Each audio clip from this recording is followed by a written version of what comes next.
It's a strange quality of human nature that we've been conditioned to look for what is wrong. Walk into a room and there's a bunch of pictures on the wall, but one of them is sitting crooked. Which one do you notice? Of course.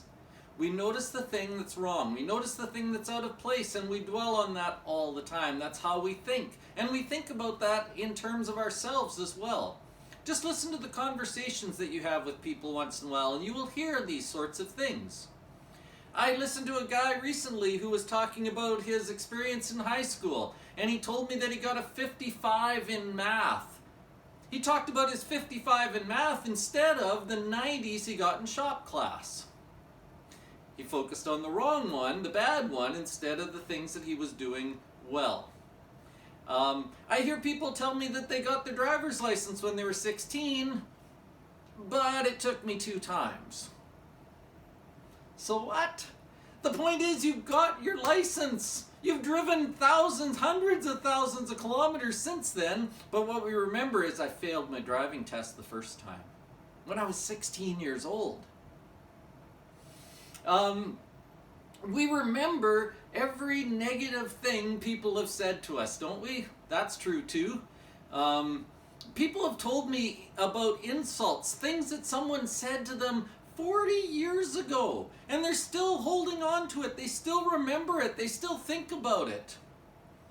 In those 40 years, they've been complimented countless times, multitudes of times, thousands of times, but they're holding on to that one negative, bad thing somebody said to them back in 1973.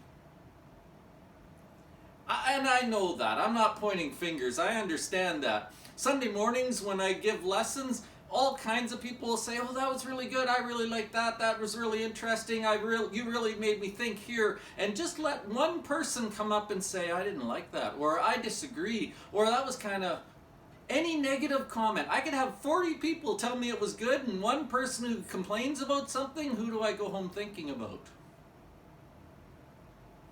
We need to fix this. We need to change this for a couple of really good reasons. Number one, you're the only one who remembers it most of the time. Most people don't remember every mistake you've ever made because most people aren't thinking about you. They're thinking about themselves. So we're the only ones holding on to that. We're the only ones who are keeping it alive. Most people have long since forgotten it. And number two, we need to change this because we get to choose. And we must fight to dwell on the good. Learn the lesson you should have learned from your mistake if you actually made a mistake. Learn that lesson, take that good thing, and move on and forget about what happened because you can't change it and it doesn't matter. And it's long gone. We need to dwell not on the bad stories of our lives, but on the good things that are actually going on. And even in the bad stories, as I said, we can learn the good lesson that we needed from it and see it as good.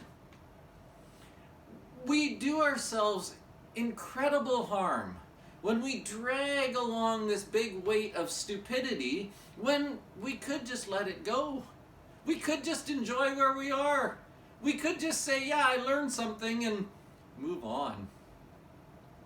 Scripture encourages us all the time that you're never going to be perfect, and you can learn from your mistakes, but move on. See the good. Fight to find something positive.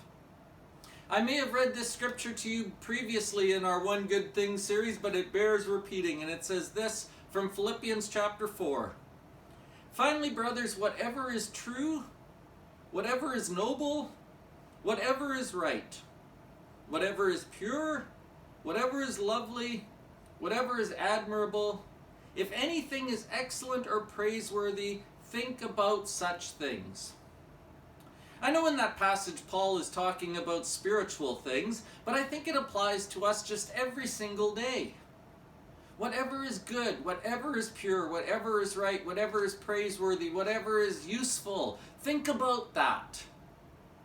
Stop sinking your own ship. Let go of the garbage that no one else actually remembers. It's long gone. Today, make a choice to fight to see the good. And when you do, everything else will be better.